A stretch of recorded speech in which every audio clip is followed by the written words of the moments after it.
These next few weeks are gonna suck without more Jentry Chau.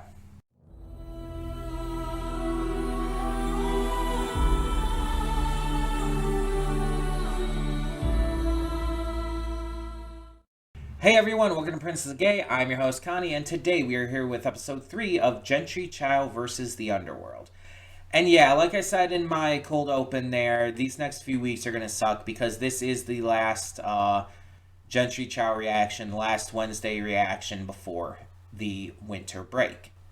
So for those who somehow don't know, we are going on a winter break starting after this Saturday, and the only thing being posted for the next couple weeks is going to be on the 24th, and that's just the last holiday special. Other than that, everything these next couple weeks is off on this channel. The gaming channel, everything's already pre-recorded for that, so that stuff will still go up. But yeah, I'm taking off of recording and all of that for the next couple weeks for the holidays and all. Especially since next week is Christmas, literally 1 week from today. So, yeah, and my family does specifically celebrate Christmas, so not really much to do there. Or more accurately, not really much I can do. But we will be back at the beginning of the year. The first full week of January, we will be back on that Wednesday, which I believe is the 8th. Because the 1st is on a Wednesday. So it would be 7 days after that. So it should be the 8th, unless my math and thoughts are completely wrong. I don't know. But yeah, it's going to suck. But we are going to still leave off with just one episode today. Just because of other stuff I have to do this week and all. I don't have time to do more than one episode today. So yeah. Last we left off, kind of the entire school and everyone found out about her being the fire starter from all those years back. Because she admitted it over the speaker. And it's going to be interesting to see where that goes, because that feels like kind of a big, important thing to reveal. I assumed it would have been revealed. I just didn't expect it to be revealed anytime this soon. Like, mid-season at the earliest is what I would have thought. But no, episode 2, just right off the bat. We also get 2 of the guards of the gate to the Underworld coming in and going after Jentry, but they make a deal with her, saying it's like, okay, you can if you can close the gate, we'll leave you alone. We won't kill you, but you have to close the gates, and you have to do it soon. No dilly-dallying. And so that seems to be the deal right now. She has to work on closing the gateway, the portal that she opened to the Underworld, and she won't die, I guess. But she's obviously going to have to deal with a lot more demons and whatnot before then. Luckily, Ed is on her side more completely now. He's definitely come over to working with her to a better degree than he was at first. We also have her great aunt still helping her. And based on the opening, which we saw last episode, probably Michael and this other guy as well. It looked like they had powers in the opening. So that's going to be interesting to see. Last episode also introduced us to other characters, such as other kids at the school, including Michael's girlfriend, which unfortunately means we can't ship Jentry with her. I can't think of her name right now. Names, sometimes takes me a little bit to remember completely. But yeah, it's like, you also have this other guy there, and it's just like, I feel like there's going to be a lot of bullshit surrounding that. Just a guess based on how other shows have gone with all of that in the past. Uh, but I'm curious to see what more they do with this series because so far it's been like pretty dark, pretty intense and scary. But also touched on like a lot of teen series tropes and whatnot. And I'm curious to know like how far they're going to push things, how like extreme it's going to get. Because here's an interesting little fact for you. Apparently, Netflix has this listed under like in a category for like kids and whatnot, and it's just like, excuse the fuck out of me. This is not a kids show, and you fucking know that they're putting it in there just because it's a cartoon. This series is for not for kids. You watch the first episode of this and it's like, no. This is for adults. Like they make a fucking Twilight joke. Kids aren't going to understand that nowadays. That's for the adults who were kids and teens back when that was a thing. Like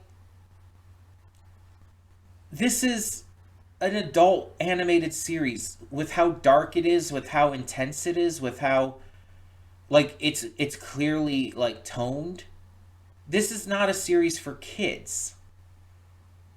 It's wild that that Netflix would do that just because it's animated. It'd be like calling Arcane a series for kids because it's animated.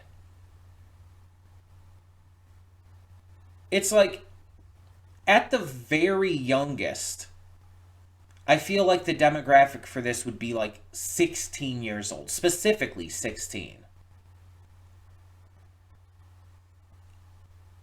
It's that intense and dark and that like tonally focused. This is not a show for kids and it shouldn't be shown to kids. Honestly. I would consider this more of an adult animated series. But we'll see how it continues to go as it goes along. And I'm hoping that it just continues to be as awesome as it has been so far. So let's get into this third episode.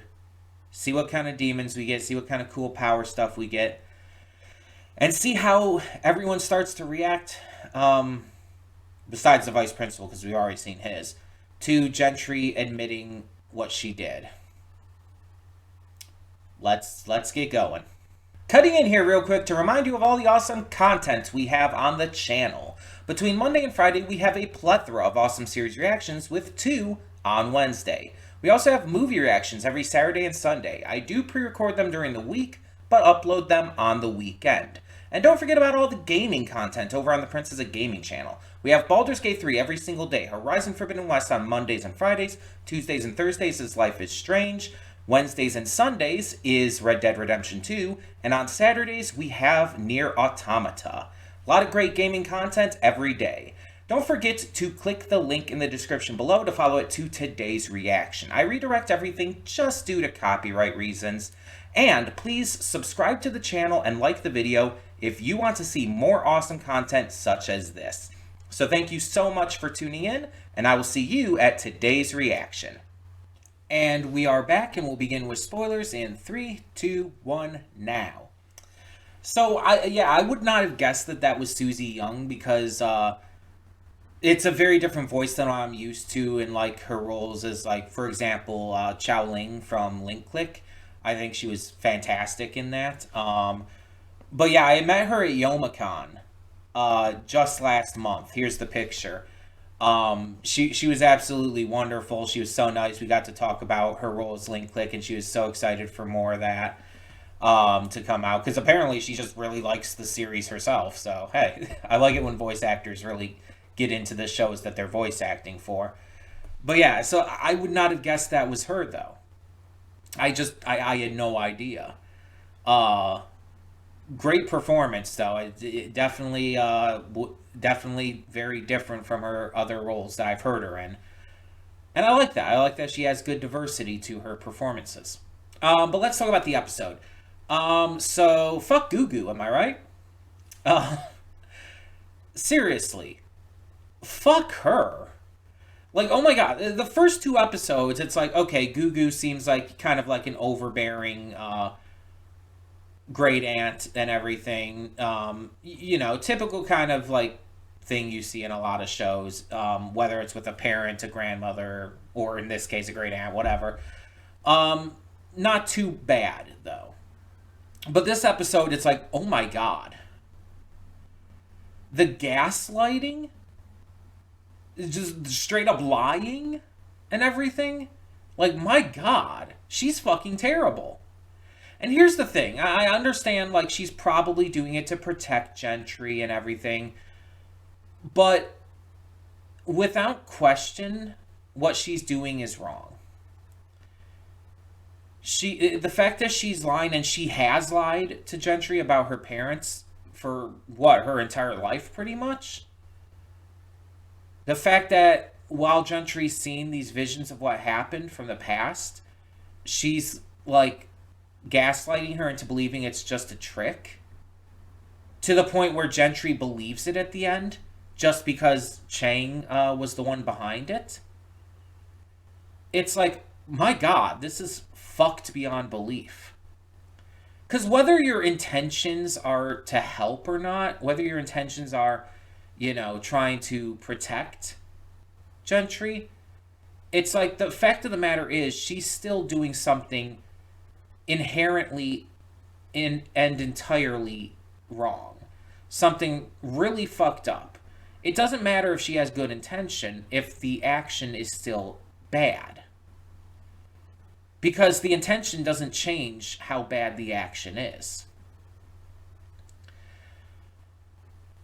And it's very clear that these were not just fake visions that Chang was sending her. Chang was talking about, like, wanting to reunite or something with his daughter. And so he wanted to, like, give her these visions, I guess, because of that. It's very clear that they were real, that this is stuff that really happened. And that's even before you see the woman, obviously, Solar Tang. That's even before you see her at the end talking to Gugu. It's very obvious they're real. That this is stuff that happened, that her parents really were involved in all of this, and tried to not only get out for themselves, but for Gentry. They seem to not want her to get involved in all of this, and they made a deal with Chang for that purpose. But it seems like things kind of went wrong in that regard. And we'll find out more about that as things go, of course.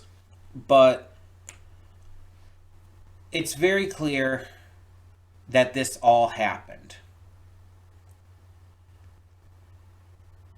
And Gentry has a right to know.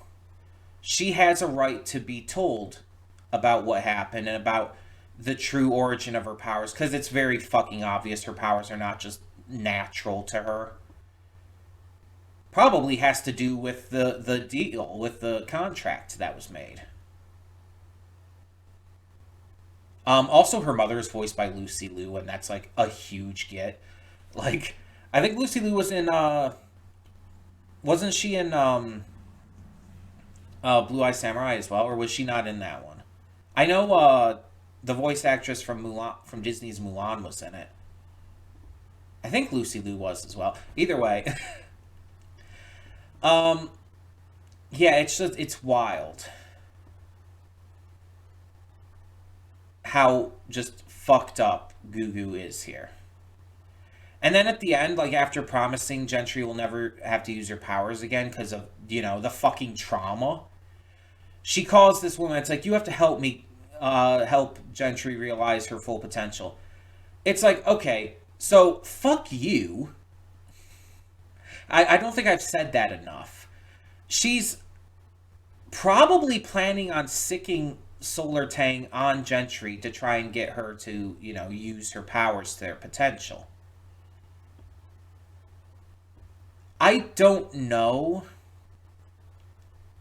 what this is all going to like be exactly in service for.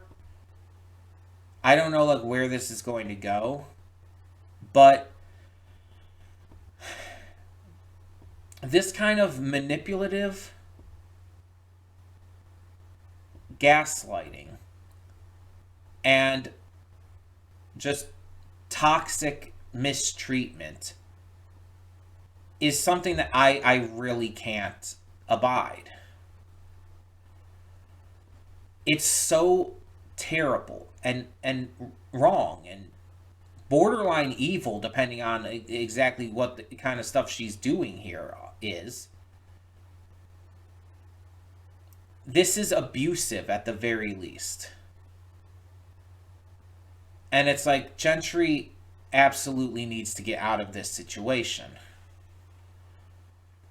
Or Gugu needs to see the error of her ways and make a full, not just apology, but she needs to make up for it in notable ways.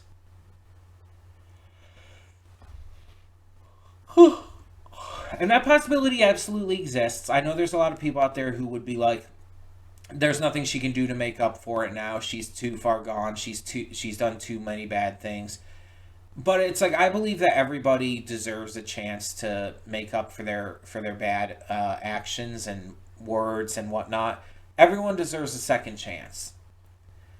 And if they prove that they are willing to, actually give that second chance a proper try, then I say let them. But if they prove themselves to not be truly willing, if they prove themselves to not be taking it seriously, fuck them. And this goes for real life situations too. Never feel like just because they're family, you have to abide by their bullshit. You don't have to put up with their abuse and terrible actions and words and all just because they're family. You are allowed to say fuck them and cut yourself off from them for your own mental health, for your own safety in some cases. So yeah, wanted to touch on that. We have Kit in this episode as well, and there's kind of like the projected possible romance between him and Gentry, and it's just like, okay. That's pretty much my thought on it. It's like I don't like necessarily hate it, but I don't see any real chemistry between them either. So it's just like, okay. I'm just wondering how he and Michael are going to get their powers. Because we know they both have them based on the opening. I wonder exactly what they're going to entail. Because all we know is like Michael has the glowing eyes and everything. That weird shit going on. And then Kit has like the angel wings. So I assume that's going to come with flight. But it's going to be interesting to see how those are unlocked. And I wonder if Michael's girlfriend, whose name was not mentioned in this episode, so that didn't help me at all in terms of remembering it. I wonder if she's going to get any powers too, or if it's just those two. But either way, I'm very excited for how this is going for the most part. Because even with like my anger at Gugu and stuff, it's like that's just proving how good of a job it's doing. I'm not like angry at the fact that it's doing good at making me hate a character you're clearly supposed to hate. But I'm curious to learn more about what Gentry's parents were like exactly trying to do, and more info on it, because we got the gist of it here. But I also want to know more about Solar Tang because she definitely seems very interesting. Also, I just want to see more of her because she's buff and hot. I'm not going to deny that is a factor for me. I am very open about being really attracted to buff ladies. It is not a secret. but there feels like there's a lot of lore to this that we're being spoon fed over time. Going to what I was saying though with the first couple episodes, I believe this one, the pacing was good for this one, like it was for the second episode. So I'm glad that the pacing has kind of gotten its stride now. I like the concept of this pearl and everything and what it did. And I really think that there's a lot of great potential with like the different demons, the different demonic artifacts and stuff. And I'm very curious to learn like exactly what this contract that they made with Chang was, that the parents made with Chang was. Because that I feel is going to be extremely important, not just because Gugu took it out of the box at the end, but that's just going to be extremely important anyways. Also, that's another like reason why it kind of confirms that those visions were real, because the contract was in the box. It's like the contract and stuff kind of proves the vision's real. But Gugu has gaslit her great niece into such a bad state that it's like, yeah, Gentry now thinks it was just fake. Honestly, I would not be surprised if Chang wasn't even as evil as like we're led to believe. Like he's definitely a bad guy. Like trying to take a person's soul is pretty bad. But he might not be as evil as we're led to believe. Especially with the line about trying to like start a new life, reunite with his daughter and everything. We definitely need to find out a lot more. I think that there's going to be a lot of good character stuff in this, like more than there just already has been. I also like Ed kind of going to the school, posing as like Gentry's cousin or whatnot. I think that's a fun idea. And I like that while most of the students are either mocking or, becoming cruel towards Gentry for what she has now admitted to doing. I like how Kit, Michael, the other girl whose name I cannot remember, I like how they're still very friendly. They're cautious.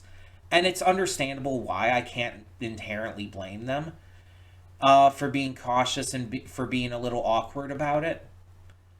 That I don't mind, because that's realistic. But they're still there for her, and they're still like, being kind to her and wanting to even protect her in the case of the fire from the explosion in the kitchen there. Like Michael was trying to get to her to keep her safe and to protect her and to help her, stop floating and destroying the place. So yeah, fun that we're still seeing these characters being nice. I like that because you could have very easily made them like turn on her too, or even just kind of ignore her or whatnot. But they didn't do that, and I appreciate that. So yeah, I mean, this series just continues being great, but it's gonna suck being off for a couple weeks with this. So I was thinking the week we come back, like I said, we're coming back on actually January 3rd, which is a Friday. That's going to be the first day for reactions. I'm thinking that on top of doing the normal Blue Eye Samurai for Friday for that day, I might get to some Jentry Chau as well to make up for the couple weeks off. Just because I really want to see more of this. So there's still going to be a couple weeks off, but we might come back to this on that Friday on January 3rd as well. I can't guarantee it. I'm not going to guarantee it, but I'm hoping to maybe make that work. So, tell me your thoughts down in the comments below for this episode of Jentry Chau versus the Underworld.